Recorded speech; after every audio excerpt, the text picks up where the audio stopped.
Hi, I'm Alexis Moore. Hi, I'm Hannah Hicks. And I'm Jen Brown. Can you tell us a little bit about your journey and how you came to understand and embrace your identity?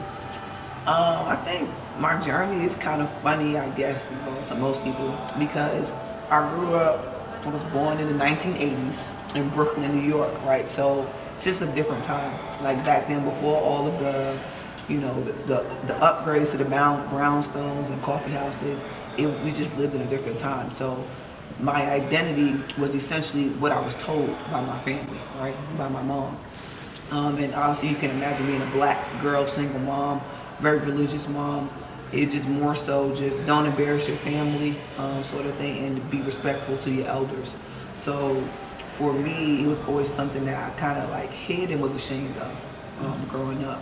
And I think once I was able to get introduced to sports where I could see other females who were tall and confident and quote unquote aggressive, it made me feel more comfortable, understanding that it was okay to be myself, sort of thing. So it was a really long journey to get to where I am today, where I'm comfortable in my own skin. How do you manage misidentifications or moments when others may perceive you differently than you perceive yourself? I think when I was younger, it was definitely, I was a little bit more aggressive about correcting people. But as I've gotten older, I really, just learned to pick my battles, if you will. I just think that I now can gauge if it's being done with malintent behind it. So if it's done with malintent, then I have to be professional and assertive about correcting people. Otherwise, it is what it is. I really don't take that type of stuff personal, sort of thing. I am 6'2", right? So that people tend to misgender me all the time. Beat down. Right. Beat down. Let's go. How does being a part of the LGBT community help you in ways of like coaching and connecting with your athletes? I just think, like, for me, one, they just know that this is a safe space, right? I want everyone to show up as they are. You don't have to hide who you are, whether you're a part of the LGBTQ community or not. And, like, that is not, like, the center of who I am. I try to make, like, my moral foundation, how I carry myself from day to day, my decision-making be the center of who I am as a coach. But I don't hide it either. I'm not apologetic for it. So what you see is what you get with me. And my kids know that. But I think with them, it kind of reassures them with their identities and how they carry themselves when they know that no matter how they identify, no matter, color, your economic status, where you're from, you know that you have a safe space with Coach Brown. Because my motto is live and let live, baby. Right? You won't be a judge-free zone. They hear me say that a lot. And I just want kids to be comfortable in their own skin. How have those experiences influenced the way you communicate with and advocate for your athletes? That's probably the only time you will see me really poke my chest out. Like, I'm big on making sure all my athletes have a well-rounded experience. So if I ever feel like they're being attacked or slighted or mistreated for any reason, then Mama Bear comes out for sure. And then they know they have an advocate in me. I'm a mom, I'm an aunt, I'm a counselor. I'm all of the above, right? So, and I take that to heart. So my kids know that I have an open door policy. They can talk to me about anything on and off the court, and I'll be there to help them within reason. I'm big on being a mentor and kind of teaching them how to critically think their way through some situations on their own. I would give my opinion when solicited, but otherwise I just want to be there to support them through everything. So I think that has made me a more well-rounded coach, more well-rounded mom, more well-rounded person. Have there ever been a moment in your career when parts of it what's really mattered, challenging or like meaningful? I would say both. Okay. Honestly, I would say both because obviously recruiting, you might come across somebody who don't want their child to pay for, because I have a wife, right? Okay. Not I don't hire her. Like that's my heart. Come on, so if that's something that makes them feel uncomfortable, like that's fine. Obviously, you can't play for me, right? Because I'm not going to leave my wife to appease you. Sort of thing. So, and it's rewarding because I think when my kids see me walking in my truth and walking in my purpose, I think they feel empowered as well, that they can do the same. And then they know that they have hard times where they might be dealing with something internally. They know they can come talk to me about it, and probably been there, done that, bought the T-shirt, sort of thing. So, I would say yes to both for sure. Definitely. I see that you do have like your son in practice. You only have one child. One child, one is What, just done. one? I don't know how people have more than one kid. God bless you, because they big. Kids they're expensive and a handful. Yes, I seen them at y'all practice earlier. Yeah. So like, I definitely see like the team bond, the special connection they have with him. How is that like him coming to practice? How does the team evolve around him? Everything. He loves it too. It's funny because he'll cry if he can't come, or if he's late from school, whatever the case may be. He'll be really upset. He know all their names. I'll actually watches the games when I'm not around. We're on the road. Sometimes during the game, he's on the bench.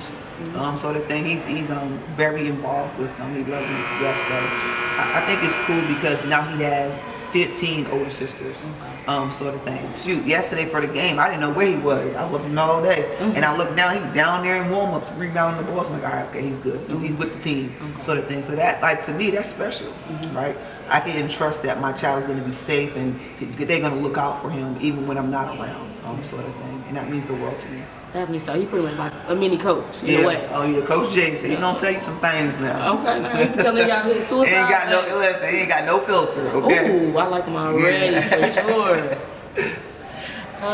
How does leadership look within your culture, and do you implement these cultural leadership values in your culture? Leadership for me is being able to collaborate, especially nowadays. I think back in the day when I came up, it was more authoritative, where you don't ask why, you just do, sort of thing.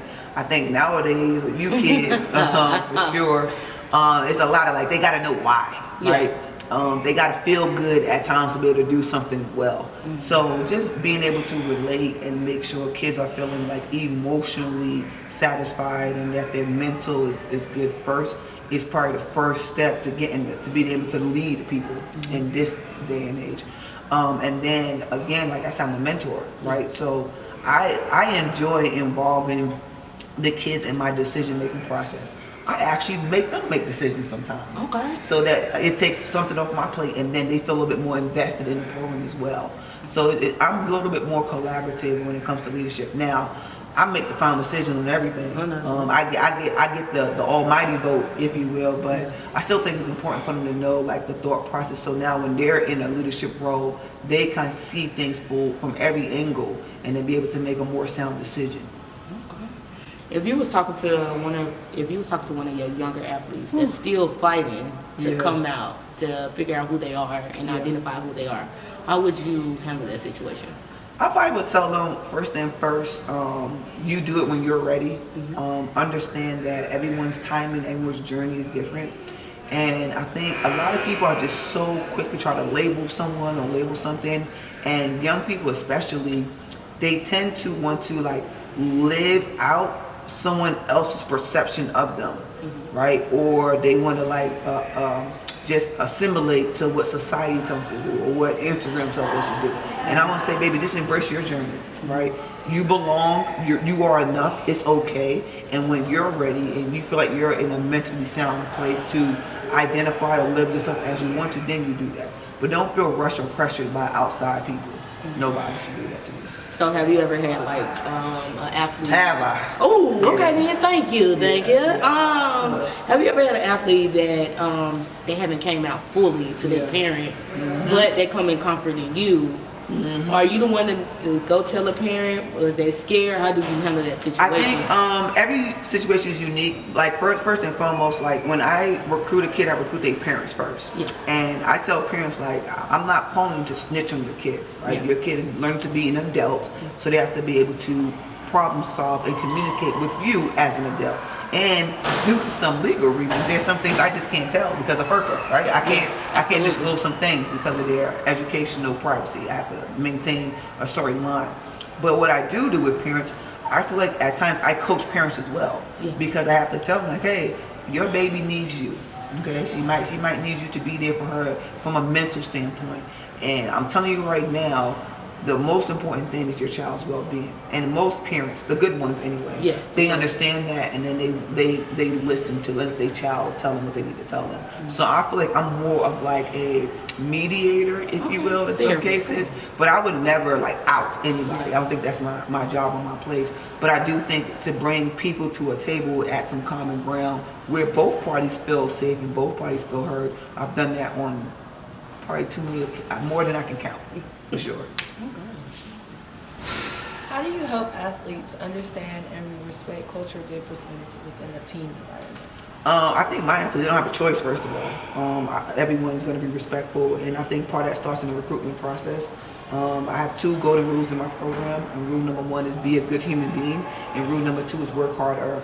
So that's kind of like the base of which we recruit people. So wins, losses aside, skill set aside, athleticism aside, I feel like for the most part, my locker room has like a bunch of just good human beings who want to work hard, sort of thing.